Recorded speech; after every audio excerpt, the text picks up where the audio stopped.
आखिर भगवान श्री राम जी के देह त्यागने के बाद अयोध्या नगरी का क्या हुआ? कौन बना अयोध्या का राजा? सूर्यवंशियों का वंश कैसे आगे बढ़ा? नमस्कार, आप देख रहे हैं ईश्वर ध्यान।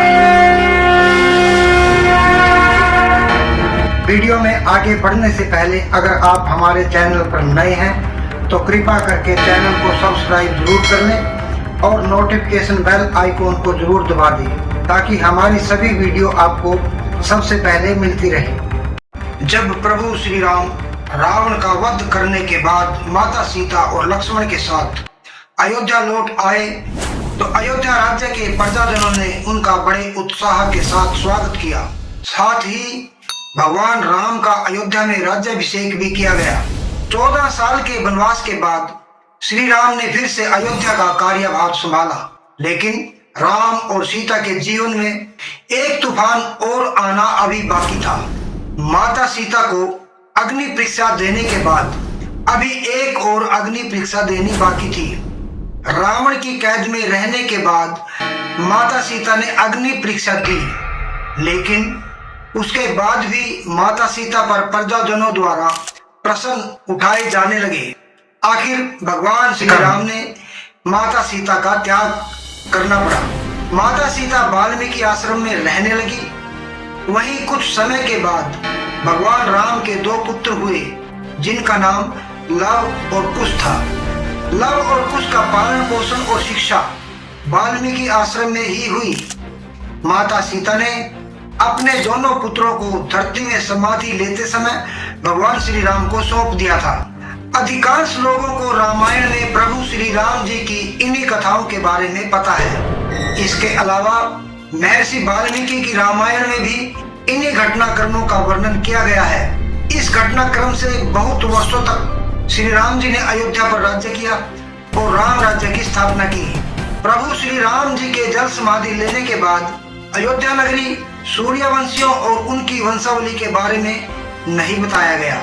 आइए इसके बारे में विस्तार से जानते हैं। रघुवंश महाकाव्य में द्वापर और कलयुग में अयोध्या में राम वंशजों को लेकर कालिदास ने कई कथाओं का वर्णन किया है। साथ ही उस दौरान अयोध्या में किन राजाओं ने कितना शासन किया था इसके बारे में भी अपनी कहानियों के माध्यम से बताया गया है।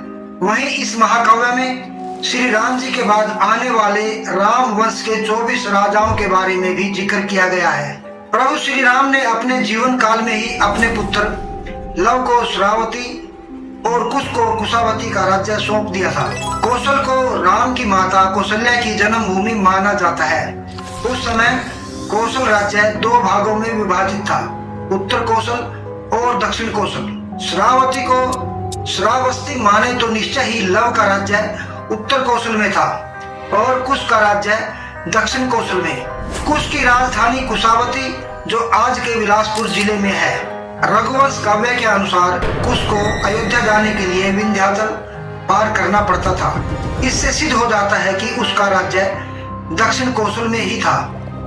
कुश ने अपना राज्य पूर्व की ओर फैलाया था।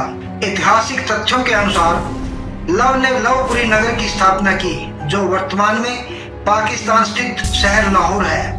यहाँ के एक किले में लव का एक मंदिर भी बना हुआ है। लवपुरी को बाद में लोहपुरी कहा जाने लगा।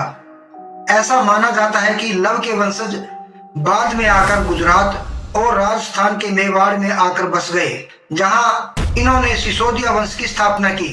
राजा लव से राघव राजपूतों का जन्म हुआ, जिनमें बरगुर्जर, जयास और सिकरवारों का वंश चला।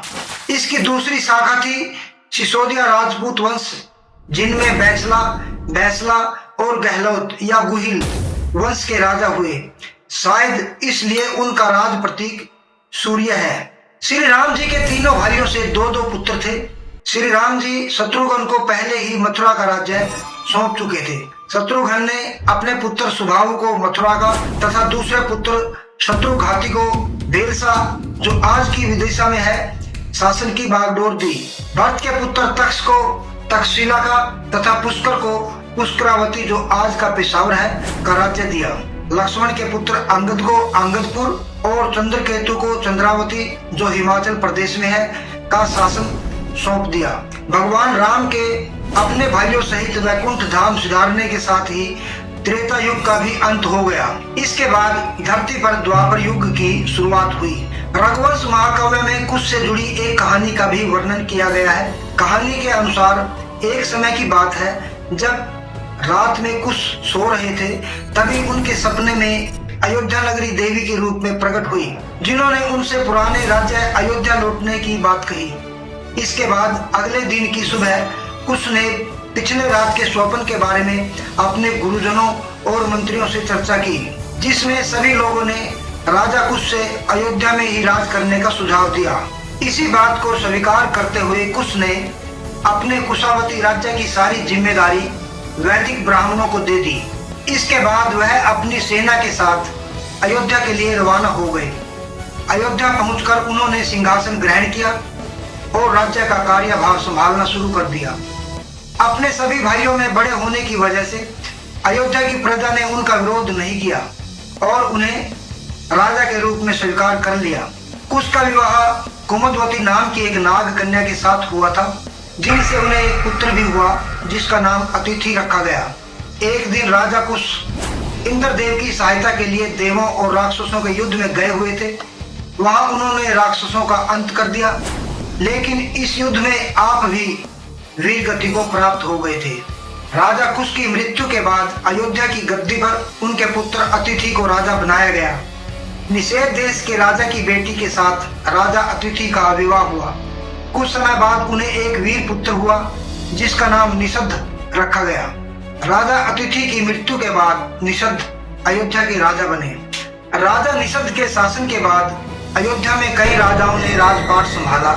सूर्यवंशियों का वंश आगे बढ़ता चला गया, जिनमें नल, नभस, पुंडरिक, सेमंधवा, देवानिक, अहिनागु आदि ऐसे अनेक शामिल हैं, जिससे यह वंश महाभारत के शैल्य तक आ पहुंचा। कुश की 50वीं पीढ़ी में शैल्य हुए, जो महाभारत युद्ध में कौरवों की ओर से लड़े थे। इसके अलावा शैल्य के बाद बृहत्क्षय, उरुक्षय, वत्सद्रोह, प्रतिव्योम, दिवाकर, सहदेव, ध्रुवाक्षु, दुर्वाक्ष, भानुरथ, प्रतिताश्व आदि बहुत से सूर्यवंशी राजा कलयुग में भी हुए।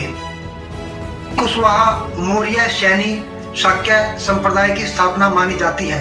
आपको बता दें कि राम जन्मभूमि कोर्ट केस में राम मंदिर को लेकर चल रही सुनवाई के दौरान जब 9 अगस्त को शीर्ष कोर्ट ने पूछा था, क्या भगवान राम का कोई वंशज अयोध्या या दुनिया में है, तब जयपुर के पूर्व घराने के महाराज भवानी सिंह की बेटी दिया कुमारी ने दावा किया था कि उनका परिवार भगवान राम के बड़े बेटे कुश के नाम पर विख्यात है। वे कुशवाहा या कुशवाहा वंश के वंशज हैं। वहीं जयपुर राजघराने की पूर्व राजमाता पद्मिनी देवी ने भी कहा था कि हम उनके वंशज हैं और इसके दस्तावेज सिटी पैलेस के पोथी खाने में रखे हैं। इसी में 289वें वंशज के रूप में सवाई जयसिंह और 307वें वंशज के रूप में महाराज भवानी सिंह का नाम लिखा है। इसके अलावा पोथी खाने के नक्शे में भी है। इस तरह से श्री राम का वंश आज भी चल रहा है और आगे भी चलता रहेगा। इसके अतिरिक्त श्री राम जी के भाइयों की वंश की आगे बढ़ने की जानकारी कहीं नहीं मिलती। श्री राम जी के पुत्र लव की भी कुछ खास जानकारी प्राप्त नहीं हुई है।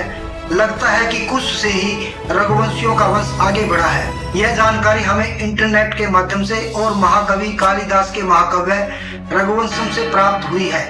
इसकी सत्यता की पुष्टि आप स्वयं कर सकते हैं। यह वीडियो आपको कैसी लगी कृपया करके कमेंट बॉक्स में जरूर बताना। अच्छी लगी हो तो एक लाइक जरूर कर देना। मिलते हैं इसी प्रकार की एक और वीडियो में, तब तक के लिए जय श्री राम, जय माता की।